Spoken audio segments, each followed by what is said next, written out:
प्रत्येक नवऱ्याला जो जेवायला बसतो पण ताट वाटी न घेता, जो महिनोन महिने स्वयंपाकघरात डोकावलेलाही नसतो किंवा डोकावला असेल तर अजून किती वेळ आहे हे विचारायला.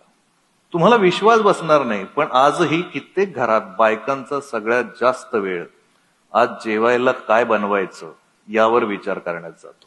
कित्येक नवरे असे असतात ज्यांना आज बनवलेली भाजी पुन्हा त्या आठवड्यात पण नको असते.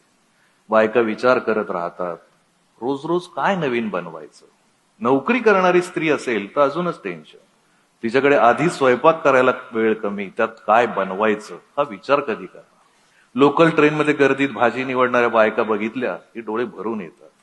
आजही खूप बायकांना स्वयंपाकात पुरुषांची मदत अपेक्षित नसते, पण कधी चुकून विचारलंच की आज काय बनवू तर पुरुष बिनधास्त सांगतात काहीही बनव. हा काहीही नावाचा पदार्थ अजून कुठल्या स्त्रीला बनवता आलेला नाही. नेमकं काय बनवायचं हे सांगणारे नवरे पण खूप कमी आहेत, पण कुठलीही भाजी बनवली तरी त्यात काही ना काही दोष काढणारे नवरे खूप आहेत. आजही स्वयंपाक न येणारी मुलगी भेटली की तिला भूत बघावं तसं बघतात. खरं तर खूप लोक म्हणतात की पुरुष पण स्वयंपाक करतात. मोठमोठ्या हॉटेलमध्ये पुरुषच शेफ असतात, कुक असतात, पण जिथे स्वयंपाक करायचे पैसे मिळतात तिथे पुरुषांनी स्वयंपाक करायचा, आणि जिथे स्वयंपाक केल्यावर साधं कौतुक सुद्धा वाटायला येत नाही, आणि जिथे स्वयंपाक केल्यावर साधं कौतुक सुद्धा वाटायला येत नाही तिथे बायकांनी स्वयंपाक करायचा. ही काय पद्धत? एखाद्याचं मन जिंकायचं असेल तर त्याचा मार्ग त्याच्या पोटातून जातो, हे अतिशय भंपक वाक्य आपण खूप वेळा ऐकत असतो. पण ज्याच्या मनाचा रस्ता पोटातून सुरू होतो तो सरळ सरळ स्वार्थी माणूस. मनाचा रस्ता पोटातून नाही, ओठातून जातो. 4 शब्द चांगलं बोलणारा माणूस मन जिंकू शकतो. भाकरीचे 2 प्रकार असतात, ज्वारी आणि बाजरी नाही. काही भाकरी घडवल्या जातात, काही भाकरी बडवल्या जातात. ज्याला स्वयंपाकाचं कौतुक असतं त्याच्या घरात भाकरी घडवल्या जातात. ज्याला स्वयंपाक हे बायकोचं कर्तव्य वाटतं त्याच्या घरात भाकरी बडवल्या जातात. ज्या घरात वरणाचं कौतुक होत नाही त्या घरात फोडणीचा ठसका जरा जास्त होतो. ज्या घरात फुगलेल्या पोळीची दखल घेतली जात नाही त्या घरात पोळपाटाचा आवाज अंमळ जास्तच होतो. ताटातल्या कोशिंबिरीला दाद मिळाली नाही की कांदा कापताना चाकू तलवारीसारखा चालू लागतो. काकडीवर वार होऊ लागतात, मेथीची पानं काडीमोड घेतल्यासारखी वेगळी होऊ लागतात, मिरच्या ठेचल्या जाऊ लागतात, पातेल्यात पळीचे प्रहार होऊ लागतात, चहात साखर कमी आणि खिचडीत मीठ हमखास जास्त होऊ लागतं. हे सगळं होतं कारण मन ठिकाणावर नसतं.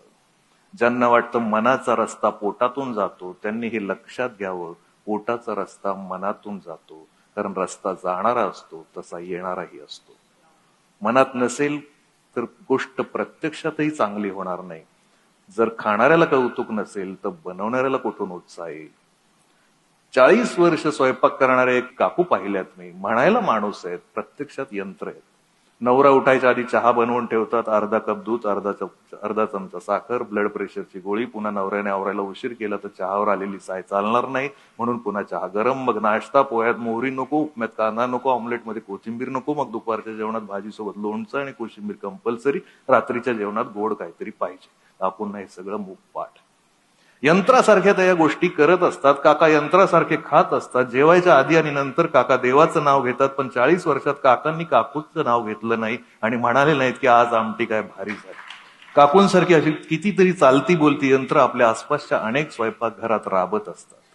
अशा कितीतरी काकूंना विचारलं की मनाचा रस्ता पोटातून जातो का, तर त्या नक्की नाही म्हणतील. मग खरं काय? खरं एवढंच आहे, मनाचा रस्ता पोटातून नाही ओठातून जातो. एकदा कानात का होईना सांगून बघा, भात तुझ्यासारखाच मन मोकळा झालाय. एकदा कानात का होईना सांगून बघा, भात तुझ्यासारखाच मन मोकळा झालाय किंवा शिरा तुझ्या एवढाच गोड झालाय. मग बघा तुमच्या घरात भाकरी कधीच करपणार नाही, नेहमी नेहमी दूध उतू जाणार नाही.